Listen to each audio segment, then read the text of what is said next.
Hello বন্ধুরা, good morning. Welcome back to my channel Shantanu Mamita চ্যানেলে তোমাদের অনেক অনেক স্বাগত জানাই। তো আজকে ভিডিওটা সকাল থেকে শুরু করলাম। স্নান টান হয়ে গেছে, এখনো চুলটা খালি আঁচড়ানো হয়নি। রান্নাটা চাপিয়ে দিলাম, তো চুলটা আঁচড়ে নিয়েই চাপিয়েছি, অবশ্য দেখানো হয়নি। তো দেখো, ভাত চাপিয়ে দিয়েছি, দেখলে ঘি করলা ভাজা হবে, মাছ এনেছি, পটল আলুর ঝোল হবে। তো এই হচ্ছে আজকের মেনু। তো সেগুলো ঝটপট করে ফেলতে হবে, অনেকটা বেলা হয়ে গেছে। স্নান টান যেহেতু আগে করে নিয়েছি, তাই রান্নাটা আস্তে আস্তে হলেও অসুবিধা নেই। আমার বড় আস্তে আস্তে অনেকটা দেরি আছে এখনো। তো চলো, ঘি করলা ভাজাটা ফার্স্টে ভেজে নিচ্ছি, তারপর এই দেখো চুল টুল আঁচড়ে যে আমি ফ্রেশ হয়ে নিয়েছি সেটা একটু তোমাদেরকে দেখিয়ে দিলাম। আজকে শ্যাম্পু করলাম, করে সিঁদুর টিঁদুর করলাম। কদিন তো শরীর প্রবলেম ছিল বলে করতে পারিনি কিছু। চলো, ঘি করলা ভাজাটা আমি দেখছো করে নিচ্ছি। তো ঘি করলা ভাজা হয়ে গেলে এই তেলটার মধ্যে আরেকটু তেল দেবো, দিয়ে এর মধ্যে পটলটা ভাজা করব। আর ঘি করলা ভাজাটা না খেতে কিন্তু দারুণ লাগে। আর আমি একদিন করলাম, শুকিয়ে গেছিলো, নিয়ে এসে ফ্রিজে রেখে দিয়েছিলাম, কদিন ধরে শুকিয়ে গেছিলো, সেটা করে দেখলাম খেতে হেভি টেস্ট লেগেছে। তো ভাবলাম আজকে দুটো কিনেই নিয়ে যাই। তো আজকে নিয়ে এসে আজকেই টাটকা টাটকা ভেজে নেব। তো সেই যেমন বলা তেমন কাজ। তো টাটকা টাটকা আমি এখন ভেজে নিচ্ছি, খুব সুন্দর দারুণ লাগে। এই দেখো, ভেজে তুলে নিয়েছি, তারপর ওই তেলের মধ্যেই পটল দিয়ে দিয়েছি, দুটো পটল দিয়েছি, একটা আলু দিয়েছি, দিয়ে তরকারি করব, পেঁয়াজ আদা রসুন দিয়েই করব।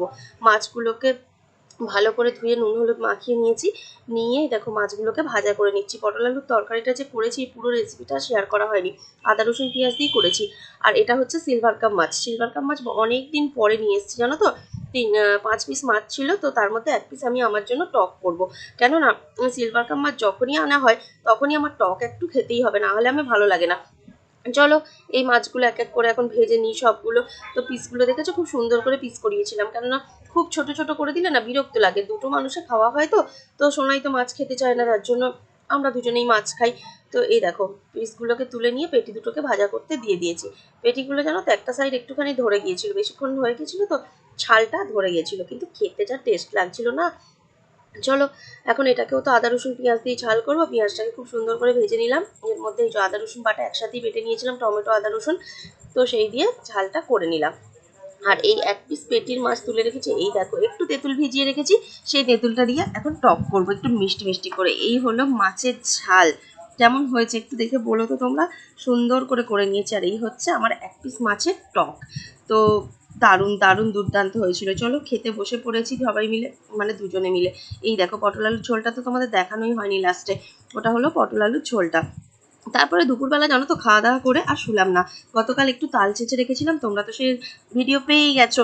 তো সেই তালটাকে ফ্রিজে রাখা ছিল, সেটাকে বার করে এখন আমাদের সোনাইয়ের জন্য তাল ফুলুরি করব। তো এর মধ্যে ময়দা দিয়ে নিয়েছি, সুজি, আটা, তারপরে একটু কালো জিরে, নুন, পরিমাণ মতো চিনি, সব কিছু দিয়ে সুন্দর করে তালটাকে দিয়ে এখন মাখিয়ে নিচ্ছি।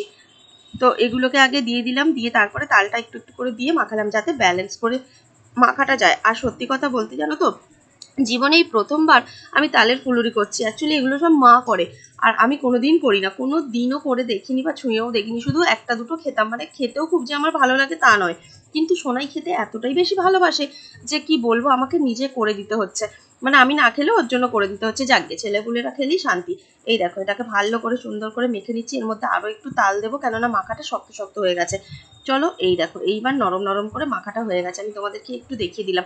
অল্প করে করলাম, জানো তো, প্রথমবার কোনো জিনিস করলে বেশি বেশি করলে হয় না, আগে দেখতে হয় যে জিনিসটা কেমন সুন্দর হচ্ছে। তবে আমি আমার মাকে দিয়ে যখন টেস্ট করালাম, সোনাইকে দিয়ে, বললো দারুণ হয়েছে। তুই করবি আর ভালো হবে না তাই কি হয়? তো সেই কথাটা মা বললো, শুনেও বেশ ভালো লাগলো। বলছে খুব সুন্দর হয়েছে। আর আমার সোনাইকে তো কোনো জিনিস বলা নয় একবার যে খারাপ হয়েছে, অন্য কেউ যদি বলে যে তোর মা এটা করেছে ভালো হয়নি, ব্যাস ও তো তার সঙ্গে একবারে ঝগড়া লেগে যাবে। হ্যাঁ, আমার মা তো ভালো করবেই না, আমার মা তো ভালো করেই না, এরকম বলবি তো তোমরা, এরকম করে আমাদের সোনাই আবার সবার সাথে ঝগড়া করে। ওর আমার জিনিস খারাপ বলা যাবে না, আমি ওর সব কিছু ভালো লাগে, এরকম ব্যাপার। তো চলো, এখন এক এক করে আমি দিয়ে নিচ্ছি, দেওয়াটাও তোমাদের সাথে একটু শেয়ার করে নিলাম, কেননা প্রথম করছি তো বেশ মজা লাগছে। কোনোদিন যে জিনিস করিনি সে জিনিস করে কেমন লাগছে, কেমন খেতে হবে, সেটা জানার জন্য আমি নিজেও খুব এক্সাইটেড ছিলাম। কিন্তু সত্যি কথা বলতে দুর্দান্ত খেতে হয়েছিল। জীবনে প্রথম জিনিস করলে যে এত সুন্দর স্বাদ করে করা যায়, সেটা ভাবা যায়নি।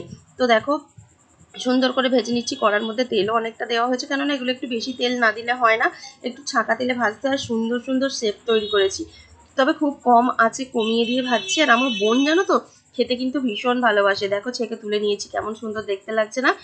তো আমার বোন, আমি বোনকে ফোন করেছিলাম, বোনেরা তো বেড়াতে গেছে, বাড়িতে নেই। তো ফোন করে বলেছিলাম, বলছে আমার জন্য রেখে দিবি। তো মাকে তাল যেটা বাকি চাঁচা তালটুকু মাকে দিয়ে পাঠিয়ে দিয়েছি, সোনাইকে দিয়ে, মানে সোনাই এসেছিলো ওকে দিয়ে পাঠিয়েছি। তো মা রেখে দেবে ফ্রিজে, মা বোন এলে আবার হয়তো করে দেবে। তো এদিকে তারপরে করে নিয়ে দোকানে চলে এসেছি, সোনাইকে দিয়েও এসেছি, খাওয়াও হয়ে গেছে, বলেছে খুব সুন্দর হয়েছে, সেটা শেয়ার করা হয়নি। তারপর এসে দেখো ভিডিওটা এডিট করতে করতে আমি একটু বসে বসে বসে আছি, সেটাই তোমাদের সাথে শেয়ার করলাম। তো রাত হয়ে গেছে, রাত্রিবেলা বাড়িতে এসে কি খাবো। তো রাত্রিবেলা এসেও জানো তো আমি কিন্তু কিছুটা তালফুলুরি করেছিলাম, আবার ওগুলো সব শেষ হয়ে গিয়েছিল, আমাকে আবার করতে বলেছিল। তো সেই কারণে আর একটু আলু চচ্চড়ি করে নিচ্ছে আমরা রুটি দিয়ে খাওয়ার জন্য। এই দেখো আলু চচ্চড়ি, কাঁচা লঙ্কা, গোটা জিরা ফোড়ন দিয়ে, হলুদ নুন দিয়ে একটু আলু চচ্চড়ি করে নিলাম, কারণ রুটি খেতেই হবে। আর এখানে দেখো আটা মাখা আছে রুটি করার জন্য, আর আবার কিছুটা আমি মেখে নিয়েছি এসেই, এই দেখো ফুলুরি বানানোর জন্য। তো বুঝতে পারছো তাহলে কতটা সুন্দর হয়েছিল। তো এই দেখো আবার রাত্রেবেলা এসে আমি এখন ভেজে নিচ্ছি, এটা আজকে আর খাওয়া হবে না, জাস্ট ভেজে রেখে দিলাম। তারপর রুটি করে নিচ্ছি, আমরা রাত্রিবেলা আজকে রুটি আলু চচ্চড়ি খাবো। আর ফ্রিজে সিমুই আছে, তো সেই সিমুইটা বার করবো, সেটা আর দেখানো হয়নি। তো চলো, এইটুকুই ভিডিও আজকে করেছিলাম, বেশি করতে পারিনি। আজকের মতো ভিডিওটা এখানেই শেষ করছি। দেখো সাথে সাথে একটু স্ক্রিনশট দিয়ে নিলাম যাতে থাম্বনেলে দিতে পারি। তো চলো, সবাইকে গুড নাইট, সবাইকে টাটা জানিয়ে আজকের ভিডিওটা শেষ করছি। সবাই ভালো থেকো, সুস্থ থেকো, দেখা হবে পরে একটা ভিডিও।